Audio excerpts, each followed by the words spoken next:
Welcome to Redstone Basics. In this series, I'll be covering the fundamentals of Redstone logic to help you become more fluent in the language of Redstone. Today, we're starting from the beginning with basic Redstone logic gates. I'll be showing you some intuitive layouts for these logic gates and break down exactly how they work. So without further ado, let's jump straight into it. For the Redstone input, I'll just be using a lever. As you can see, it behaves exactly as expected. On means the lamp turns on, off means the lamp turns off. Now our first logic gate is a simple inverter, also known as a NOT gate. All this does is flip the input, so if our lever is off, it sends an on signal, if our lever is on, it sends an off signal. And the way we do this is with the redstone torch, which is on if not powered, and off if powered. This is an OR gate. This takes two inputs, and if at least one of the inputs is on, then we'll get an output signal.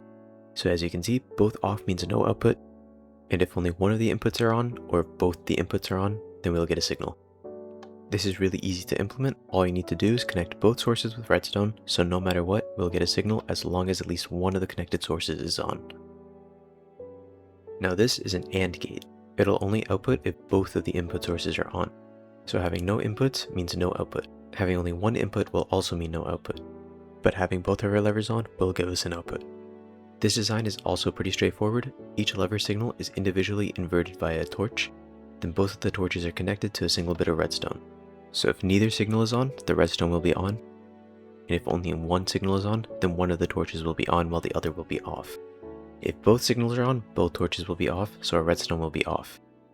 Now this is exactly the opposite of what we want for a logical AND, so we simply invert the redstone signal with a redstone torch, giving us the opposite outputs, which exactly matches what we'd expect for a logical AND gate. Our NOR gate follows pretty neatly from our OR gate. We simply have the opposite output for every input combo, so we do this by inverting our output with a redstone torch. This means that we get an output when we have no input signal and no output when at least one of the inputs are on.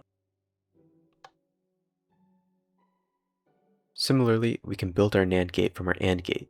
All we need to do is invert the output for every input combo.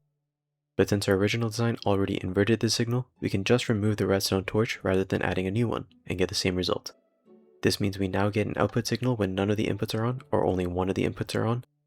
If both are on, we get no output signal whatsoever. Now we have our XOR gate.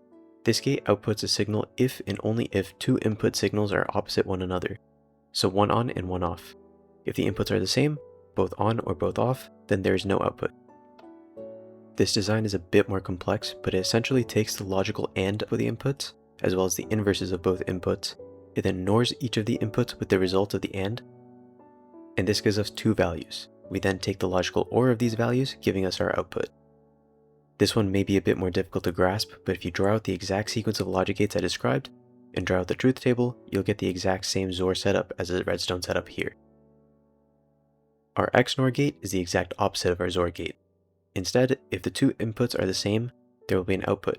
Otherwise, if the signals are different, there will not be an output. Our setup is almost the exact same as our XOR, with the only change being an additional redstone torch at the end to invert the signal. And those were all of our basic redstone logic gates. If you want to check out the exact logic gate designs in this video, I'll have a world download available on my Discord server for you to check out.